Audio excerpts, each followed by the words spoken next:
Welcome to what are we called? And he did it again.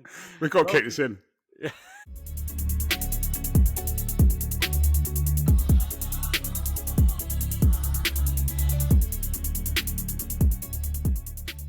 Welcome to Meanwhile in Andorra, the podcast where we talk football nonsense and everything in between.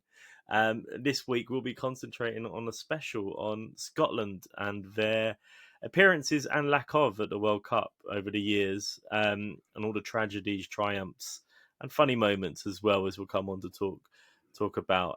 So I'm going to introduce myself. I'm Ricky. If you haven't been listening to the earlier episodes, and I'm here with Travis. So yeah, I guess we're here to talk about Scotland this week. Trav, there's a lot to discuss.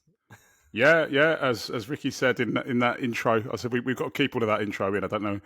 I'm not sure if it's all going to survive the edit, but I'm Travis Newton, the Stato geek who's been happily swatting up on his Scottish World Cup appearances. I was just telling Ricky I spent 50 minutes in the car today watching extended highlights of every game between 1974 and 1990 that they played at the World Cup. So, I'm good. I'm ready to go here, guys. I'm ready to go. You're not giving away any secrets either, because they have been at World Cups after 1990. We know they've been. Yeah. But I ran out of time, basically. I ran out of time. My research went up to the present day, but but I ran out of time, so I was like, that would do for now. I had to go pick the kids up. Unfortunately, it got in the way of my research. So, as we discussed in our research, there's quite a lot to go through with Scotland. So, we're going to break this up into different parts. So, I think we're going to start off with the early years in terms of, and it believe me, it's as entertaining as the later years when we get through it. So, obviously, Scotland. Early doors, they didn't qualify or didn't actually get a chance to. Didn't enter. That's the thing. It's not even qualifying. It's like I think I wrote in my notes snootiness. And they in England. So like at the beginning, right? Like in footballing terms, England and Scotland are obviously like the inventors of the game. Obviously, England invent it, Scotland kind of take it, and like there's this whole thing about like I don't know how much you know about this, but like in England they play the dribbling game. Like, and this is around like the Victorian times, maybe like sort of like up to the beginning of the World Cup. England play like dribbling football. So you get a really good winger, he gets the ball, he dribbles past everyone and tries to score. And Scotland are renowned for their passing game, like it's just a trait of Scottish football. And but both sides think they're better than everyone else. So when the World Cup starts, they're just like, well, we're not going to play because we're better than you. Like, why are we going to play in this silly tournament that you've had in Uruguay? And we don't even know where Uruguay is, probably, but like, we don't need to go there. And as a result, they basically just decide, no, we're not going to be at so they're not at 30, 34 or 38. And then we have the war. And then they start going, oh, this is quite popular, actually. Maybe we need to get involved. And was it post the war? I'm asking this more because I don't know. Was it just in that post-war agreement where we had said, well, if you're going to do this, you enter as Scotland, not the UK? That's an interesting one. I'm not sure. I don't know whether that's like a historic FA type thing, because that's I've never thought about that, because obviously that's the reason why we don't enter the Olympics, isn't it? Because we and obviously there was an Olympics before the war that I believe we entered a UK team in or a GB team in. So maybe actually there's something in that, mate. I'm not sure. That's probably answers on a postcard into Meanwhile in Andorra to see. But yeah, it's a really good question, actually. You've completely stumped me there, mate. I don't know, but yeah. I think I remember it coming up when we entered when we hosted the Olympics in 2012. I think there was the talk of why it existed and everything else. Yes. And I think that's where it come out, it was part of the post-war agreement.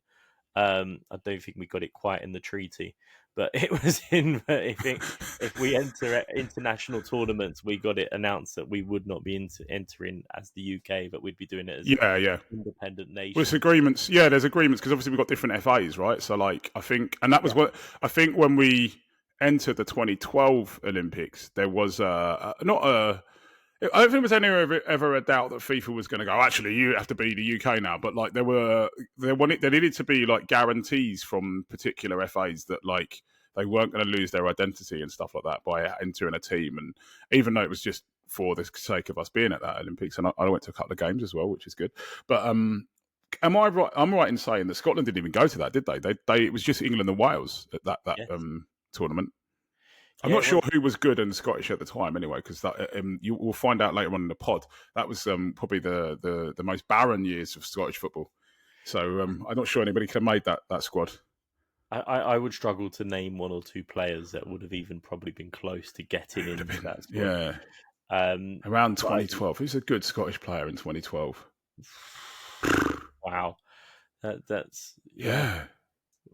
Going to get pelters from someone. I honestly don't know. Anyway. When we were saying about the 1950s and Scotland being snobbish about the football, I was trying to think, when you were saying they probably didn't even know where Uruguay was, I was trying to imagine a Scottish person saying Uruguay in the 1950s. Yeah, especially like a Glaswegian, right? Oh, mate. I don't even try.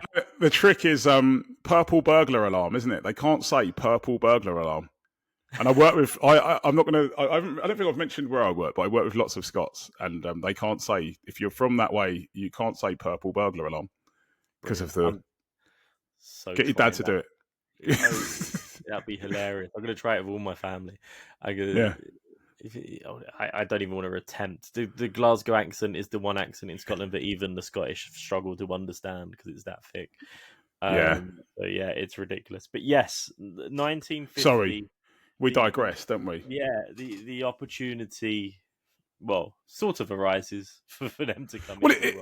It does, doesn't it? Like, and I don't know how much you know about the story of it, but like, there's obviously the Home Nations Championship, which is kind of deemed that they're like, yeah, well, this is the World Cup, really, because like we're the best teams in the world, so like whoever wins this is the best team. And the FIFA kind of in a way of trying to appease us and Scotland, they go, right, okay, we'll give you 2 places at this World Cup. And the 1950 World Cup's a weird one because if lots of people pull out, I think Argentina pull out, India pull out. So you have a really lopsided, it's supposed to be like 4 groups of 4. And it ends up being like 13 teams or something like that because you have like one group that's got like 2 in it, and another one that's got like 3. And it's really weird, right? So as a result, and I don't even know if that adds up to 13, but like it's something along those lines. And one of the reasons why is because we FIFA say to us, look, like, you know, not you and Scotland, they say whoever comes top 2 in the Home Nations Championship, so that's 2 out of 4, can qualify for the World Cup. And the Scottish FA are very, very confident because they're a good side, and they're like, we'll come top. So we are not going to go to the World Cup unless we come top of that group. So if we come second, don't care. And I think in true Scotland fashion, I think we both win our first games. I think England and Scotland both win their first games, and it basically comes down to like the last game, which is England v Scotland. And I think they only need a draw. Do they need a draw? They only need a draw, yeah, and obviously they lose because it's Scotland, and and then they say to the FIFA, and then there's all this whole thing. I think England are begging the Scottish FA to let them go, and I think like Tommy Wright, like the guy that the English captain, the famous captain, I'm pretty certain he's involved in it, and like they're trying to get the FA to like allow them to go anyway, and the FA are like, no, we're sticking to our guns. We are not going to the 1950 World Cup, so they don't go. Which is absolutely mad, a concept, if you think. They saw the price of the flight. That's probably what it was. Well, it would, yeah. Well, and interestingly, in 1950, like like Italy went by boat still because of the you had the Superga or Superga. I never know how you pronounce it, but the air disaster in '49 with Torino, which killed half the Italian squad, and they're all scared to fly, so they get a boat, and obviously after like sailing for like 2 weeks or whatever, they're useless when they get there and they get battered. So like you're talking about that time in the world history where you can still get a boat somewhere and it take you ages to get there. And then like you get 54, and we were both. You were saying you'd looked a bit at 54, which again is like mental, isn't it? It's mental because it's like this. It's a running joke in our family where so half my family are Scottish, and you like they qualify and they do really well. Where is it? They beat Northern Ireland, drew with wows, but lost to England. But they topped their group, their qualifying group, and they qualify. So they're like, yes, this is We've brilliant. gone. We're gonna go. Like we're doing well. We've done what we wanted to do in 50, and we're gonna go. And it's in Switzerland, so it's closer as well. Yep, It's no boat. not in Brazil. Like it's not that far away, especially being where they're based. Yeah. And then they decide, you know what, we've got this. We're going to take 13 people. Yeah, we don't need to take a whole squad. Yeah, What's that for? You can't even make subs anyway in 1950 or 54, so like it doesn't matter. So you just take 13. The subs are just for like if someone breaks their leg or whatever in a bad tackle or whatever, they can play the next game. Yeah. Which is it's crazy, isn't it? Like 13 players for when and FIFA are like, no, you can take 22. They're like, no, we're fine. 13 will do. You have the feeling it's the sort of thing you read in books where you're like, the arrogance has put a curse on them, and it lasted forever. Indeed, and now they're not that good, unfortunately. And they start off with a loss to Austria, don't they? Who are good then as well. Austrian football is like basically like Hungary and Austria are like the place where in Europe where all of the tactics come from in football, which is why Hungary are good at that time. So they lose 1-0 to Austria, and it's like, okay, decent, like they're a decent side. And weirdly, in 1954, you have groups of 4, right? Yeah. But they seed them, right? So they seed the teams, and you only play 2 games in your group, which is why they only play 2 games, which is really weird. So they don't play the other team, and I don't know who the other team in that group is with the thing. I know I've failed everybody, but but as a result, they only play Austria, and then they play Uruguay, who are like the champions from 1950, and they get an absolute hiding. It be 7-0. It's still the heaviest loss that they've is it had. really in the World Cup? Yeah, so it's ridiculous, but it's the Scotland things that we come to remember, right? Like this is what happens with them. This is what they do, yeah. Yeah, it's like, well, they were. What is it? It was their second game, Uruguay, wasn't it? The second game, of the 2, and then they're home. And that's it, because there's no third game because there's some weird rule where you only play 2 of the teams in your group. I think their goal difference wouldn't.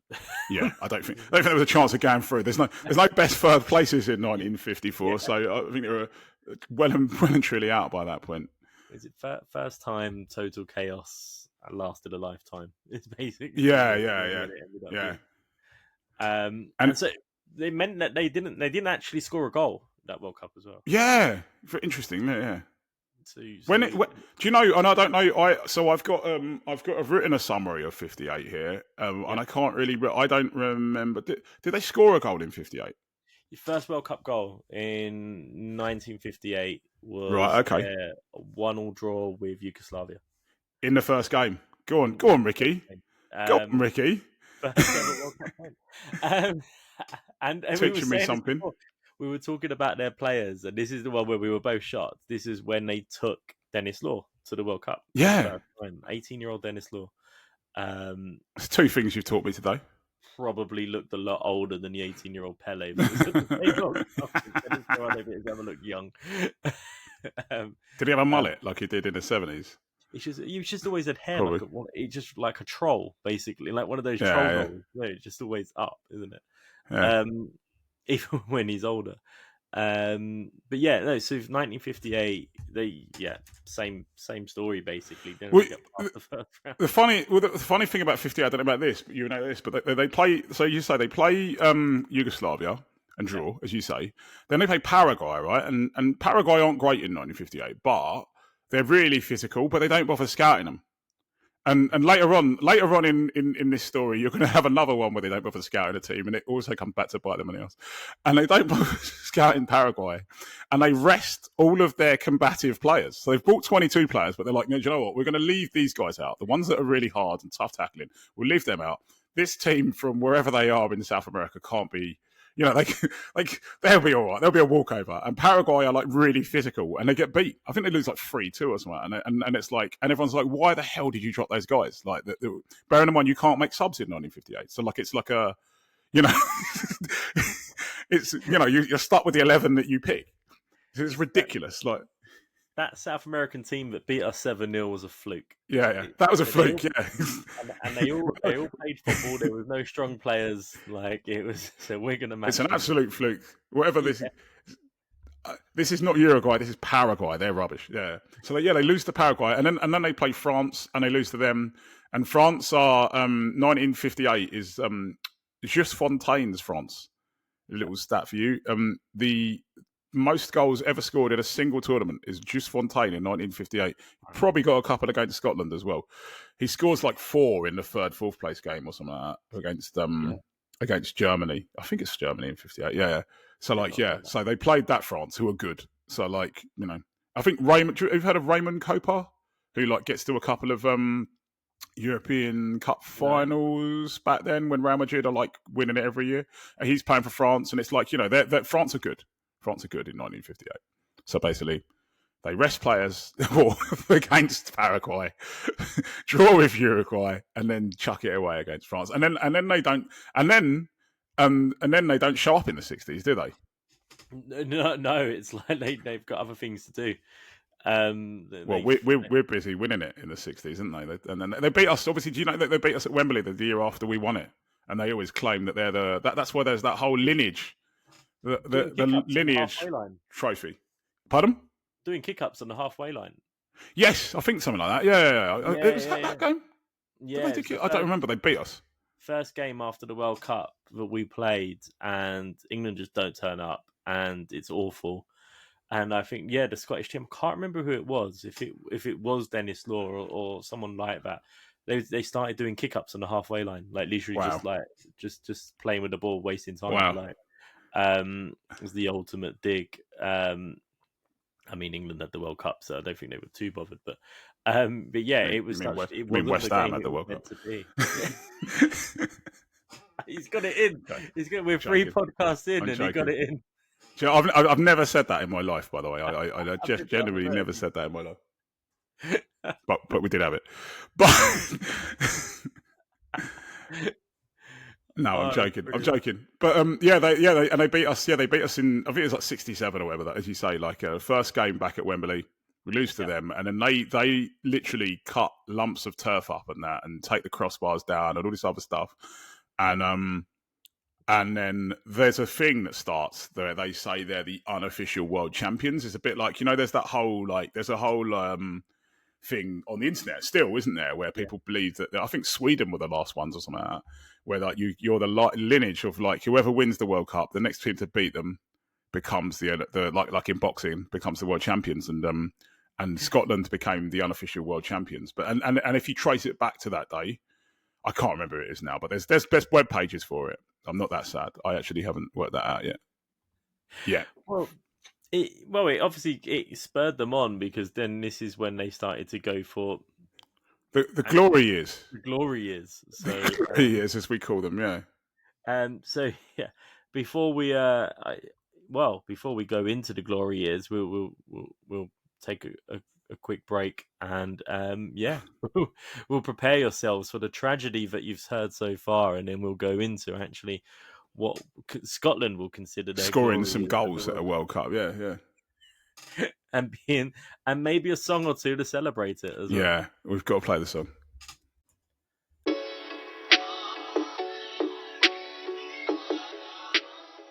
So welcome back, everyone. As you've heard so far, we are doing a special on Scotland in this podcast, and they're a tragic.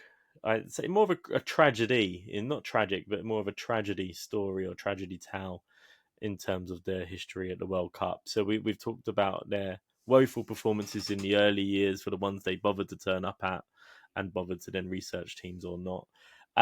They failed to qualify in the 60s. They were obviously too busy enjoying themselves, as was half the nation. But then we come to the 70s, where it actually starts to look like it could pick up for them. And they've actually got some good players and world-class players as well. They're good in the 70s and we're rubbish. Like, the roles reverse, isn't it? Like, we win a World Cup and then we don't qualify for another one for like. Do you know we didn't qualify? I know it's not about England, but we didn't qualify for a World Cup between 1962 and 1982 What were West Ham because doing in that time? I know, right? That's when we really went West Ham. Yeah. That's the true West Ham. But like, yeah, because we were hosts in 66. Then we're like holders in 70, and then we just don't qualify in 74 and 78. And I'm sure there's a pod to be made from that. But like on the subject of Scotland, obviously they. Do you know what happened between that?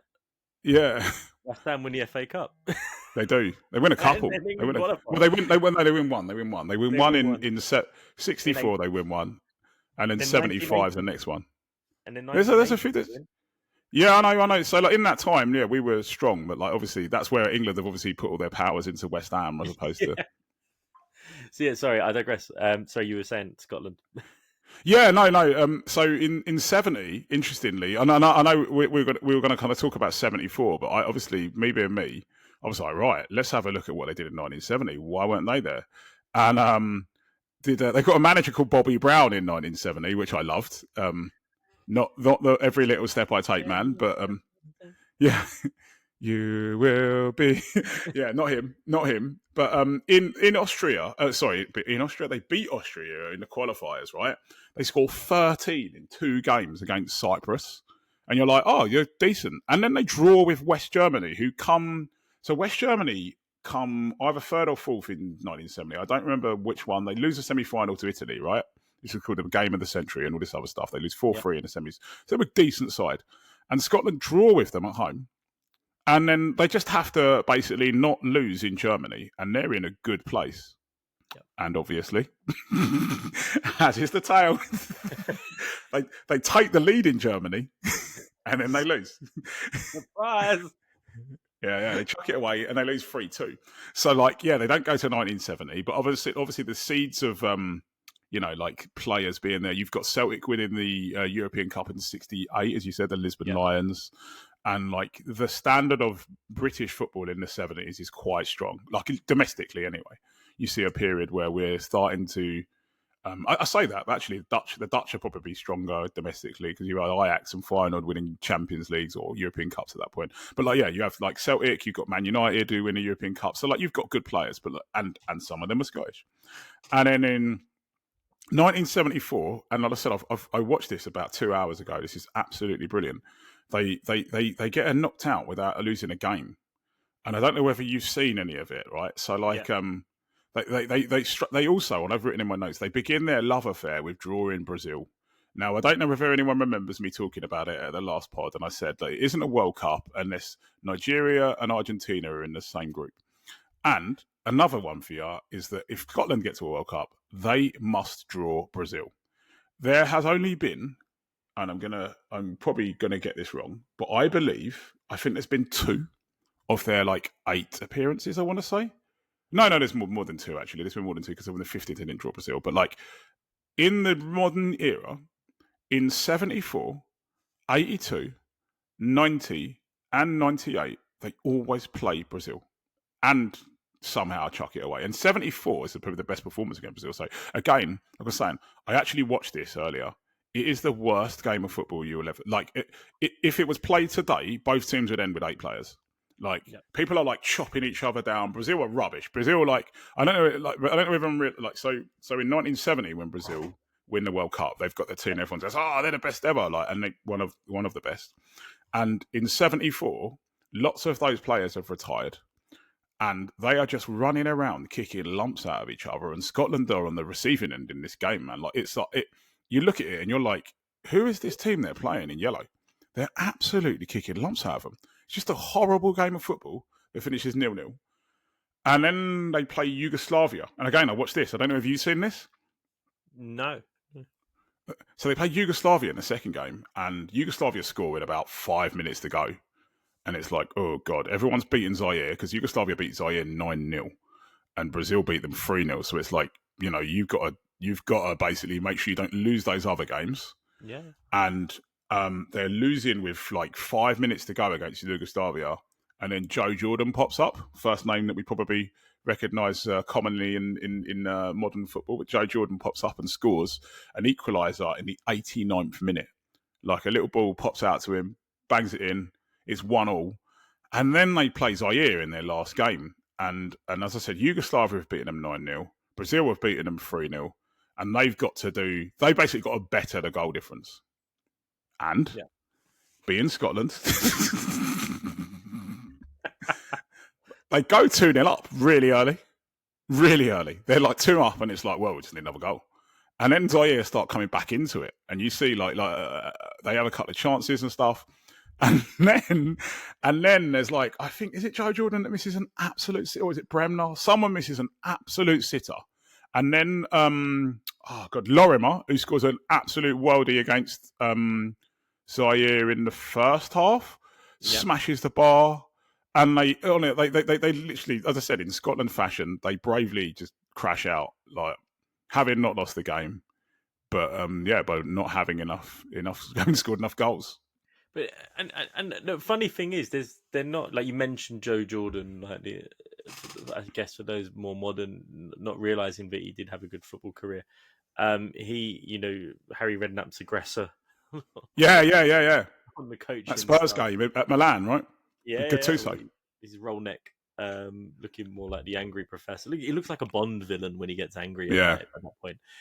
Definitely someone I wouldn't want to mess with. But they're a good team. Like they've got, in terms of players, they had great players in that squad. In Kenny Dalglish is there in 74. Kenny Dalglish, Denis Law's in his last World Cup, Archie Gemmell, Joe Jordan. Is Gemmell in 74 as well? Yeah, he's in 74. He's in the squad. Jimmy Johnston's in the squad, which is a really interesting player because he did so well for Celtic. Yeah. It never really came about for him for Scotland, and that he always. I don't know if it produced a sort of, not arrogance or ignorance in terms of when he put on the shirt he didn't then perform, because he says he felt that Scotland fans booed him when he played for Scotland, and he didn't feel that he played his best. So he was like an unused sub, I think, in most of 74. No way. Which is mad when you think Scottish really great, great individuals. Well, like we said, like Joe Jordan's won the league. At that point, you've got Lorimer, Bremner, all those guys that won the league with Leeds, and that, like they're good. They've got people that are like making European Cup finals and winning league titles and all this other stuff, and they're all there. And as you say, that just doesn't work. And then you go to 78 and you think, well, 78 is this the year it's the best one, mate. 78 is literally, it's like Schadenfreude exponentially like multiplied. Is absolutely brilliant. Ali's Tartan Army in the 70s. There are so many notes that I've made on this World Cup. I've read like years ago, read like a Times or Guardian long read on 1978 and how disastrous it was. How and Ali McLeod and it's brilliant. Because on the build up, right? So 78, right? Again, they've got really good teams, right? Oh, sorry, really good players. They beat Czechoslovakia in the qualifiers. For context, Czechoslovakia are the reigning European champions, right? For anyone that knows anything, Panenka, the name of the penalty, came from the guy that did it to beat Germany in the European Championship final. Czechoslovakia are a good side. I think they beat the Netherlands to get to that European Cup final, or Championship final. And Scotland knocked them out in the qualifiers. Like they're like, no, we're better than you. Beat them. And it's like they go to that World Cup and they genuinely think, I think Ali McLeod says, we're coming home with a medal. And it's brilliant. And then this is where, like I said, I watched all these guys. I've seen these games before, but I watched a load earlier. It's absolutely, like, it's brilliant. I know you've obviously watched the Netherlands game, but did you see either of the Peru and the Iran game? I've seen bits of them. I'm not enough to comment, to be fair. I've only ever seen bits of them. Well, I'm gonna set the scene for you, mate. So they play Peru, and I think Joe Jordan scores. Is it Jordan again? It might be Joe Jordan scores early, right? Yeah. And it's like, oh, we're better than Peru, and it's a really good move. Bruce Rioch, do you remember Bruce Rioch? Yeah. From Arsenal, he shoots and it comes out, and I think Jordan scores, right? And it's like, yeah, we're better than Peru. We're going to beat them. and no one knows anything about Peru, right? Now, Peru have got a guy called Tefio Cubillas, right? And he played in 1970. And he, at one point, wins like, I don't know, South American Player of the Year or something. He's considered like one of their, if not their best player of all time, right? He scores 2 absolute worldies outside of the boot. Like, one of them is running, and they give him a little bit of time on the ball, and he just smashes it top corner, running outside of the boot. Then they get like a free kick on the break when they're like 2-1 down. Like they get a free kick because Scotland are all over the place, and you're like, well, obviously you can't hit this because you're right-footed. He hits it outside of the boot, top corner, and the goalie, who I'm going to talk about a little more in Alan Ruff, he is useless, absolutely useless. But he gets beaten there, and it's like, well, you can't do anything about it. They then play Iran, second game, right? And again, I talked about it earlier, no scouting, right? Famously, they decided these guys, these guys don't need scouting. We're going to beat them. They've, what this is their first ever World Cup. They're not going to be any match for us. We're Scotland. We've got Dalglish. We've got all these people that are, like I said, they're winning European Cups and blah, blah, blah, blah, blah. They're going to be fine. And again, they take the lead. And the goal Scotland take the lead from this time is like really scrappy. It's terrible. If you see it, the Iranian player looks like he's shooting at the goal that he shouldn't be shooting at. It's like a scramble. The goalie's on the floor and he just bangs it in his goal. And I don't really understand what happens there. And you're like, yeah, they're terrible. And then in the second half, there's a bit where Scotland just don't clear the ball. And he gets knocked to the back post. And Ruff gets beaten from like an angle. And I still don't. I watched it 3 times earlier and I was like, how? I don't understand. It's like, I just don't understand how they score from the angle they score at. And even the commentator's like, oh, it's gone through Ruff. And I'm like, what are you doing, mate? What are you doing? And he makes it to the 1982 World Cup, by the way, and still is rubbish in that competition as well. So I don't know what they were doing goalie-wise, but like they obviously didn't have any decent ones to kind of be, to take him off his spot. And then I'll let you do the next bit. There's obviously the Netherlands. Well, it's the Netherlands game that it comes down to, doesn't it? And they need to win, by 3 goals? By 3. They need to win, by 3. Yeah. And as you say, they were like finalists in the European Championships. And so this is Cruyff. This is like top Netherlands team. Cruyff's not there. Cruyff's not there in '78 though, because he doesn't go. But yes, you're right though. It's basically everyone else bar Cruyff, and they make the finals again. And yeah. And it's going well for Scotland. They're playing well. They're scoring goals, and we get that goal. What is it? I love one of my favourite films is Trainspotting. And what is it? They yeah, I know. There's always everyone just talks about it. But even in that, it's better than sex. It's that goal. It's that Archie Gemmell goal. Yeah, it is a brilliant goal. But even that though, you say that they need to win by 3. They're all over the Netherlands, and then they give away the scrappiest penalty that they score. Then they go 2-1 up, and as you say, Gemmell scores that goal, and it's like, hang on, are they going to do it? Yeah, because they're 3-1 up. They need another goal, and I think they have a couple of chances to make it 4-1. And then I think it's Ari Hahn absolutely smashes one in from like a mile out. And it's like, oh, no. It's one of those games where I think if you're watching it in that moment as well, if you're there, and I know certainly when looking at it, because again, being from this is Scotland's pinnacle. This is it. This is the game. This is it. Yeah. Where you're growing up, this is the one that was always I was forced to watch. And it's tragedy of what it's like watching a sad film now, knowing you're going to cry at the end or something like. Lassie's going to die. Yeah. Like this is like watching Marley. The dog is. That's the one. Does Lassie die? Probably not. Marley and Me. I can't remember. Yeah, Marley dies. Marley dies. I'm not sure Lassie does. I think. Guys, if you haven't seen it. Spoiler alert. Yeah. But yeah. It's like you will watch down, and you're watching this thinking, do you know what? If Scotland do this, they have a chance. Like they could get through. They could win the next game, and maybe the next game. Like it'd be really interesting to see what would happen in the next round. But it comes down in truth. Lo and behold, you won't need to worry about it. That return ticket you bought, guys, well, it's still valid. Yeah. They would have. Saying that, they would have gone into because 78 was weird and 74, they went into a group second round. So they would have gone into a group with Italy, West Germany, and it Who did so the Netherlands? I don't know. Italy, West Germany, and someone else.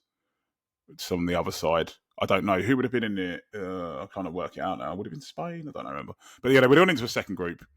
But you never know. You never know. Yeah. Stranger things would have happened. Well, yeah, and it would have been great to see. I think it would have been great to see those players play more games. I think. Yeah. But then I think that was that. So we're peaking in terms of peak Scotland performance.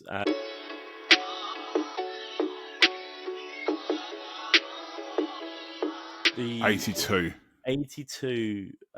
is brilliant. 82 is another one. Is like it's obviously not as comical. Well, it is as comical as 78, I'd say, because they get drawn in a group with New Zealand.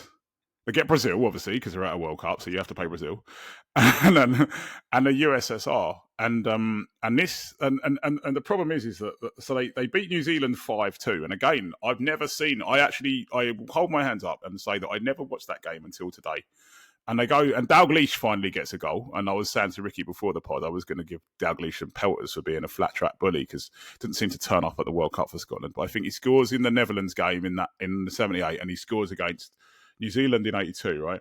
And then John Walk of Ipswich fame. And my dad's an Ipswich fan. And John Walk, I remember him I remember in the latter part of his career when he's got no hair and still has a moustache in 1993 or whatever. No one had moustaches. And he scores a couple, and they're 3-0 up at like half time against New Zealand. And then they try and throw it away. New Zealand score twice, and it's like 3-2, and you're like, oh god. Yeah. And then they finally get a couple, and it's like, okay, we beat New Zealand 5-2.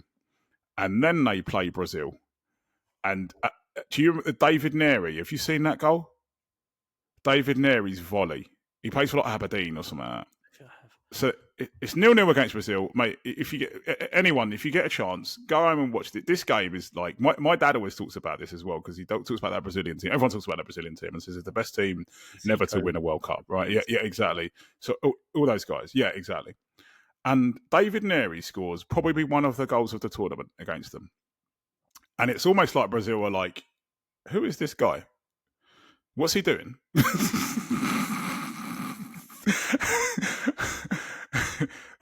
This isn't about you, mate.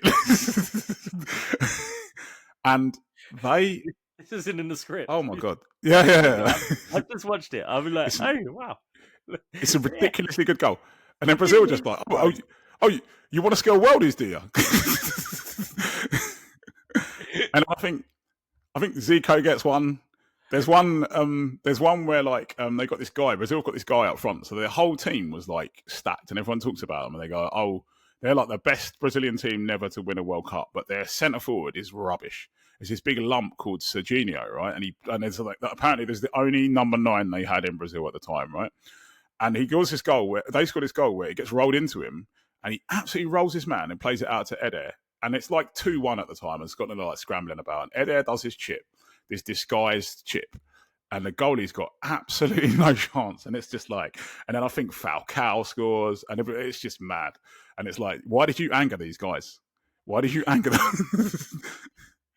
So then they go into the last game, obviously in '82, and it's like you've got they've lost. So the USSR have lost 2-1 in their first game to Brazil, where they were winning. They have. I don't know what the USSR did against New Zealand, but I know their goal difference is better than Scotland's because they obviously didn't get hammered by Brazil as well, right? So they're like, right, we can't draw against the USSR. We have to beat them. Yeah. And they play Joe Jordan up front, I think, because he's old now, and he starts because he doesn't start the other two, and he plays up front. He scores, and it's like, okay, it's on. We're going to beat the USSR. We're going to go through. It's on. And they get to half time. 3 World Cups as well. Exactly. Yeah. It's on. It's all coming together. It's coming. Yeah, exactly. It's finally coming together. We're going to the second round. It's another convoluted second round with a group stage, but we're going to go there. And then it's like the Russians, or the USSR, if you want to call them that, they score just after half time to make it 1-1. And then the moment, and I got it wrong last time. I said it was Souness and Hansen, but it isn't. It's like, really, is it Miller and Hansen? The collision. Oh my god! It's literally the ball like loops up on the halfway line, and they run into each other, and the guy runs off, And even then, there's still a chance to get back, isn't it? There's still like that. He doesn't just score; like it comes out, and it's like one of those agonising. Like but it tells a story. It's exactly. It's so Scottish, isn't it? It's so like it's such a Scotland goal to concede. You're one of the best centre backs in the world at the time. Again, picture it as a Scottish fan at the time watching it. You're like, it's 2-1. It's happening. Hold on, and then you're like, this played out in slow motion in everyone's view, like when they're watching it, and there's like we have a dream as the song that year. It's all going well. Oh, it's like, we have a nightmare. It's yeah. changed. It's ridiculous, and it's the same story. It's 2-2. Is it 2-2 or 2? Is it 2-2? Did they draw 2-2? I thought they lost. Okay, they draw. No, that was the goal that made it 2-2. Yeah. Oh right, yeah. God. And it was it's great. Again, they're out. They're out. They're out. They're done. All they needed to do was win, but a clash of heads, and that's it. Is it? And then he wasn't. Yeah, go he on. wasn't. No. I was going to say it wasn't the one that gave Hansen it wasn't Hansen because it wasn't. The weird scar that he had on his head. Yeah. No, I don't think it was that. I don't think it was that one. No. It was.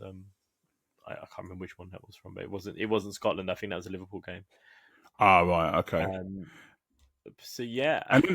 And then you got 86 because they're still qualifying. They're still qualifying every year. Like they're still flying, right? And 86 is brilliant. Well, not brilliant because like it starts off and Jockstein dies at a game, the manager, and you get a young Alec Ferguson who's won the league with Aberdeen, and he goes there to manage Scotland. And the first game, I think they get Denmark, and this is like so.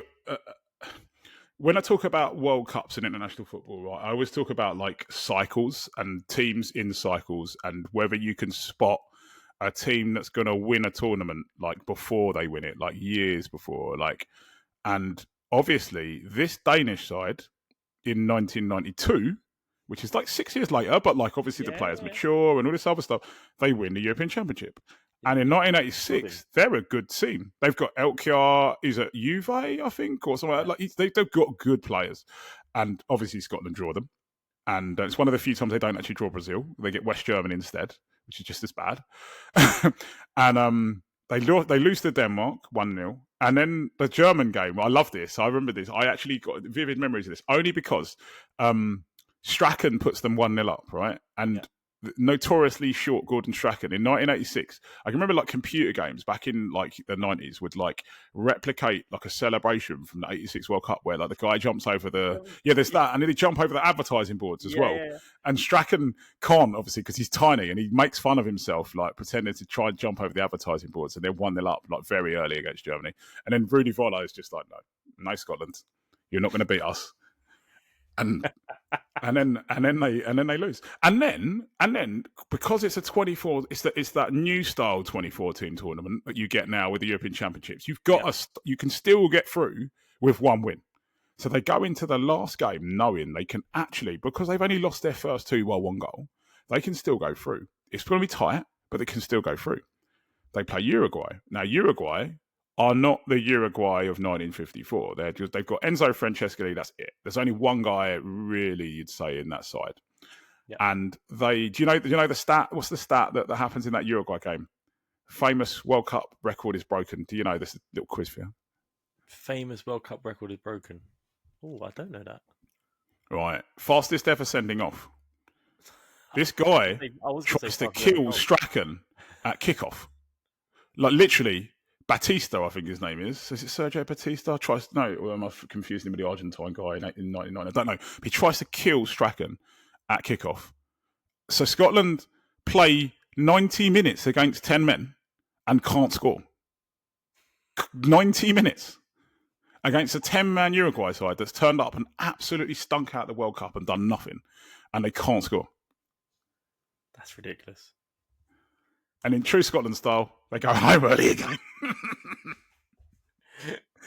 But guys, there is a theme we're asking everyone to identify. There's something Scotland have never done at a World Cup. We've heard them score goals. We've heard them concede. there's something they've never done. They've gone out on goal difference. They have never got past this first round. it's, Yeah, it's destined. As I say, it's that insane. goes to the 50s is staying with them. And Exactly, they should again, have gone. underestimating South American teams again. They can't even do it with Yeah, teams yeah. when they've got. They should have. Yeah, they should have gone in 50. It's obviously put a curse on them, Funny making enough, the tournament Alex lopsided. Ferguson's never thought about going back to international football since either.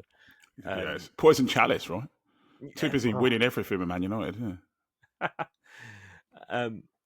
So after that we've got they still qualify. Next one comes around 1990. So 1990, they're still good, right? They qualify. Another one for you. Qualify ahead of France. So France have won the 84 European Championship. They've come third in 1986, and Scotland finish ahead of them in qualifying to beat them to qualify. And France don't qualify for another World Cup until they win it in 98, right?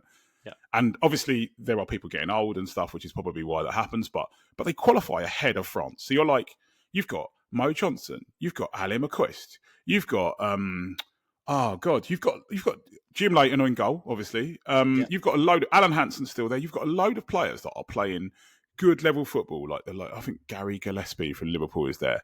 There's a guy. Who's the centre? There's a guy. Roy Aitken is playing. Like, they have got a good team. So again, they draw Brazil because it's a World Cup and they have to draw Brazil. They then get Costa Rica and Sweden, and it's like, right, okay, Costa Rica. And I was thinking about this because this is the first World Cup I watched, right? And I remember the Costa Rica game, and I'm pretty certain it's a Monday afternoon after school, right? And I'm sitting in my living room and I'm watching Scotland, Costa Rica, and I'm like, well, I'm 9. I know nothing about Costa Rica in 1990, right? I'm like, this team's got to lose to Scotland. That's all I know. I've done as much scouting as they have. And, as you know, have you seen the goal of that one? No. Good goal. Really good goals. The ball's in the box and they kind of work it out, and then someone does like a back heel, and there's just a guy at the back post, and he just smashes it in, and it's like, oh, God, here we go. But then they come to life and beat Sweden, right? Second game. You'd think this is it. This is their World Cup now. It's kicking. Yeah. It's their World Cup, as you say. But no. They beat Sweden. Decent Sweden. So Thomas Ravelli in goal, I think. Thomas Brolin would be there. Like, it's a decent Sweden team, right? Like, they're young, but like, this is a team that then 4 years later finishes fourth. So, like, they're a promising side. The team that I think they finished fourth in 94, and then they're semi-finalists in their own European Championship at home in 92, right? So they're not mugs, right? And Scotland beat them 2-1, and it's a good game, good performance. And you're like, right, okay, just draw against Brazil now. That you draw against Brazil, and that best runners-up place, is yours. Yeah, just draw against Brazil. That's all you got to do. Draw against Brazil, and they're holding on. They are like 70, 80 minutes into that Brazil game. I can't remember exactly what minute Brazil scored the goal in, but like, it's quite late in the game, and the shot comes in, and Leighton fumbles it. Jim Leighton fumbles. I'm putting guys at it.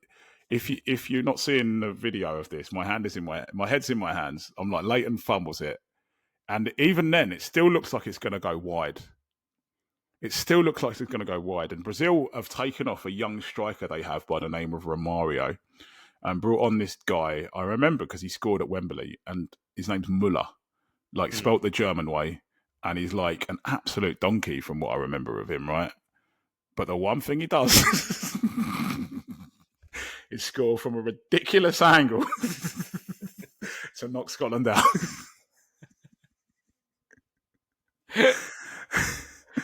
And you're like, come on, guys, man. It's that same story again. It's by Scotland. It's everything is tragic about it because it's all these stories every time. And what I love about it is it's not just a case of they turned up, they played well, things didn't go well for them. There's something every time, but they do themselves. The fumble, the Costa Rica game, the World Cup before that, the Allen Hands, the defenders running into each other. It's always of their own making. Every time. It's never just they just got beaten by someone that was just better than them. And some of these teams probably are better than them, but they never just they always put in a good performance against someone better than them, don't they? There's always like a bit of like self-ownage. I don't know what you call it, or I don't know. That's probably the modern phrase for it. I don't know. It's just crazy. There's always a bit of just crazy defending or whatever. Like a player that has won everything at club level just becomes me for 10 seconds. That's brilliant. So before 94 comes round, and I think before we get into so obviously 94 they don't qualify, and they're not alone. Lots of great teams don't qualify in 94. I'm just saying that because I'm English. France don't go 94. There's you're right. There are teams. France don't go. England don't go. Scotland don't go. Anyone else that doesn't go 94? No, everyone else is there. all the other good teams. It's the one I remember watching. It was my first one I remember watching. But yeah, and so I think there's not many World Cups after that. So we'll take a break there. Yeah. And then we'll come back and talk about the later years. Yeah, there's not much to go on after this. Saved by the Bell, the later years. Yeah. So we'll be back after this.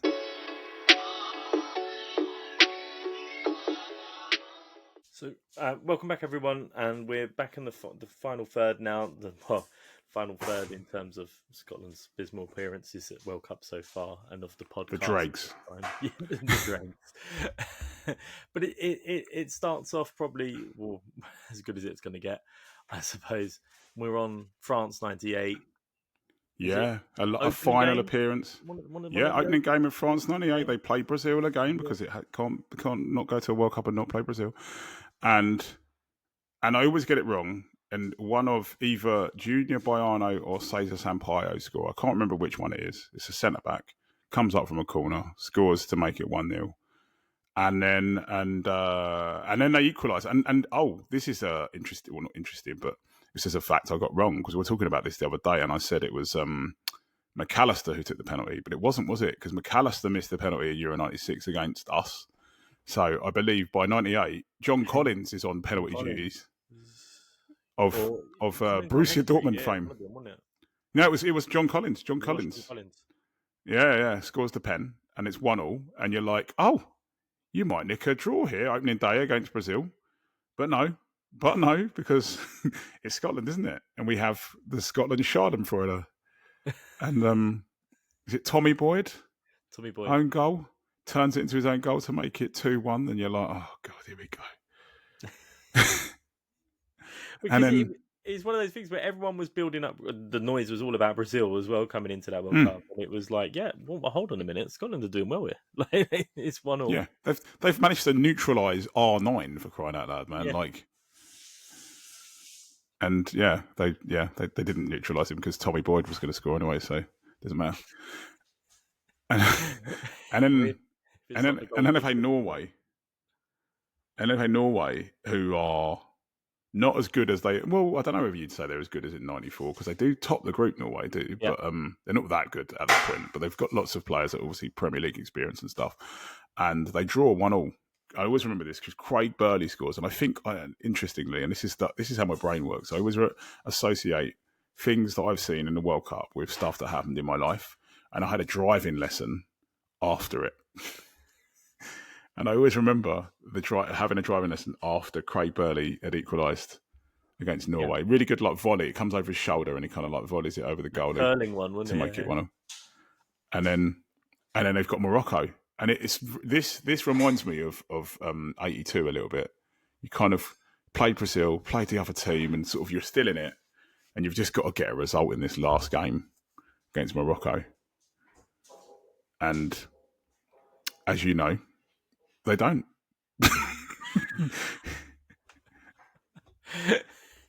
Do you think it's at this point where they've had so many of those kind of disappointments, one after the other, that Scotland in I don't know, in terms of their heritage, the brain, the way they think, they're just like, you know what?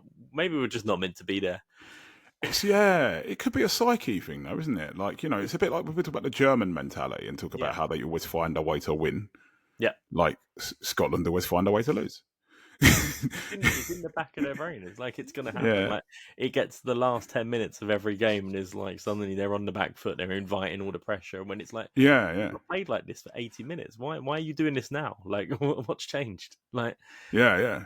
it is And definitely. there's probably something to that. Yeah, like I see it now with West Ham. Like we can't defend at the moment, and we're panicking every time someone gets a corner. And these are players that probably, if you take them out of that team and put them in somewhere else, they probably wouldn't play like that.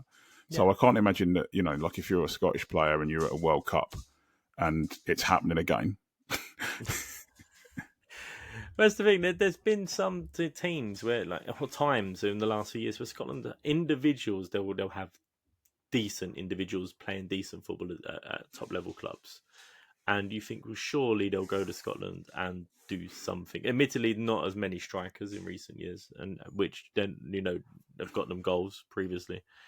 But they have had some decent players, and we'll come on to where they are now. But to then have 6 consecutive World Cups where you're not after that, Even in this, not even in with a shout. I mean, I wrote, like they got Bertie Vogts in. German hero from, did he play in 80s? No, Bertie Vogts plays in 74, wins the World Cup in 74, comes to manage Scotland, only manages to achieve getting them into their lowest ever FIFA ranking of 77th, which is pretty appalling. They're in our qualifying group in 2018. Do you remember we go to Hampden and Harry Kane scores late and we draw it? They're in our qualifying group in, I know it's not a World Cup, Euro 2000. Yeah. Don Hutchinson scores and they beat us at Wembley, but Paul Scholes scored twice and we beat them at Hampden. And that wasn't even that was a playoff, wasn't it? It wasn't even a qualify. I think it was a playoff. Oh my God, yeah. So they could have gone then, and they just keep.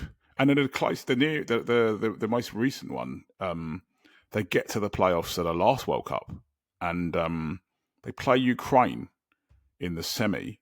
And if they'd have won, they'd have played Wales, which.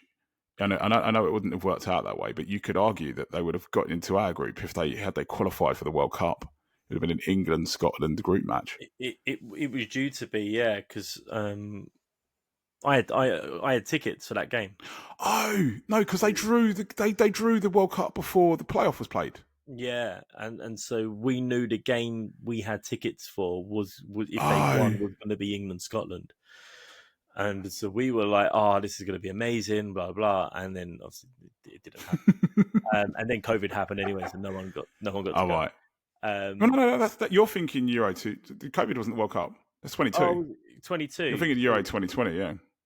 Euro, that's what it was. Where we played them. We played them in Euro 2020 in the groups. It was Euro 22, where we did play them, because they redrew the tickets. That's what it was. It was just in green. So even if you had a ticket. Because it got pushed back a year. Yeah, of course. Yeah. So they redrew it and only gave it to 20,000 fans. So it went like... Yes, because it's like limited. They didn't have full... Like, you couldn't sit next to people. That's it, yeah. Yeah. But yeah, so and then you think, the last World Cup, you look at their qualifying, it actually wasn't that bad. It was 10 games, 7 wins, 2 draws and 1 loss. And they still didn't qualify. It's like... That's the thing though, isn't it? Yeah. That is the most Scottish qualifying record you're going to get. Yeah, I know, right? That's decent. That's like league title form, that is really. Like, Yeah. And you... You think the previous one, what is it, Russia, it was 10 games, 5 wins, 2 draws, and 5 losses. So you're like, well, I can understand why. Yeah, exactly. That's pretty bad. 5 wins, 3 draws, and 2 losses. You're like, well, okay, those draws cost them. Yeah, now it's like, hold on a minute. That's winning mentality. Like, decent. Well. That's decent, yeah. Yeah, but so, no, it's still not meant to. So the question is, do they go this year or next year? Can they do they get to a playoff? Dominate fit? Yeah, right. That's it. He's obviously not Scottish, is he? Really, he's not Scottish anymore. That's Italian. Why. It's Italian, exactly. Well, they've got a habit of chucking qualifiers away at the moment as well, so that might not help them. But this is it. And what? So they're in. We know they've got Greece, Belarus, Denmark, and they're in the playoff place. Second, Yeah, and it looks like pretty much guaranteed it, aren't they? Yeah, pretty much they chuck it away. We spoke previously about who they could face. We'll find out soon enough. You know, it's looking like the teams in the playoffs could still be Italy and Germany, and it's looking less likely to be Germany now. But there are big hitters in there. So are we going to see that Scotland get drawn against one of the big hitters, and it's going to be a typical... Brazil? Yeah. Okay, Brazil in the playoffs. Is it the last intercontinental playoff they won was against Australia or something like it is? Oh, really? I don't think they're going to get Australia this time. No, Australia qualify automatically, I think. Yes. So yeah, this is going to be really interesting. Do we think Scotland are going to make it this time? Unfortunately, I'm going to say no. I don't think they will. Do you know why? Because you've got to play two. Like they'll get through, and even if they win that semi-final, they're going to have to play a final against someone. So they're gonna come up against someone good. I know. I honestly, I'm not just saying it. Whenever they go to World Cup, I like them. I really want them to do well. So in my head, I'm like, I want you to make it, but I just can't see it, man. I'd love to be wrong. Do you know what? Everything's against them in terms of their history. And you think, well, okay, we've opened up the World Cup. There's 8 more positions, 8 more spots. You have a really good qualifying round. You're going to go into a playoff, but this time you've got to play twice. And you're going to win the semi-final. And then you're going to play the best team available. And it's probably going to lose 1-0 or 1 or 2-1 in the last 10 minutes. It's like it's going to be very Scottish. It's if it happens, it's going to get that. I think it will go down to the wire for them, and it would just be tragic. Can I see a 1-0 win in the final against a big team? It's looking doubtful.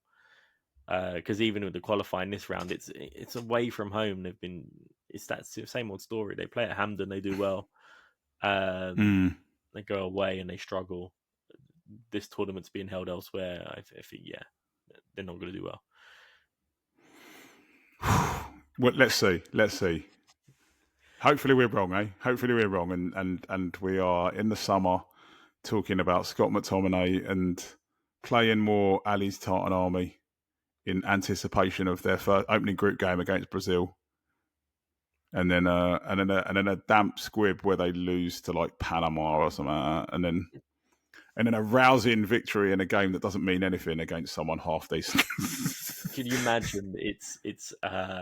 So we're in Scotland do well. They win their the semi-final. Their playoff finals against Italy. Scott McTominay wakes up with like a Highland cow's head in his bed. And he's like, you got to throw this game. Can you go back to Napoli after this? It's going to be really interesting to see what happens with Scotland in this thing. Hopefully we're wrong, and we get to see Scotland and cheer them on in the summer. But I don't know. The tragic curse of Scotland might strike. Watch this space. Yeah. Saved by the Bell, the later years continues. Watch this space. Yes. So we've gone through quite an intense background for Scotland. We've talked about the Greek tragedy that is Scottish football, and their journey at the World Cup, or lack of, in recent years. So another one ticked off in terms of our podcast series. Next week is we've got the build up to the next qualifying campaign in terms of the next international break for the next episode. So there's lots to play for, lots to go down. So we'll be summarising what's going on there, and then we'll leave it there and say bye to you all. So thanks for listening. All right. Cheers for listening, guys. Hopefully you enjoyed the trip down memory lane. Hopefully I'm not going to go into work tomorrow and get abuse from a lot of Scottish people, because I work with lots of them. Guys, I do love your football team. They're just tragic in the way they play at major tournaments. Right, see you later. Take care. Bye.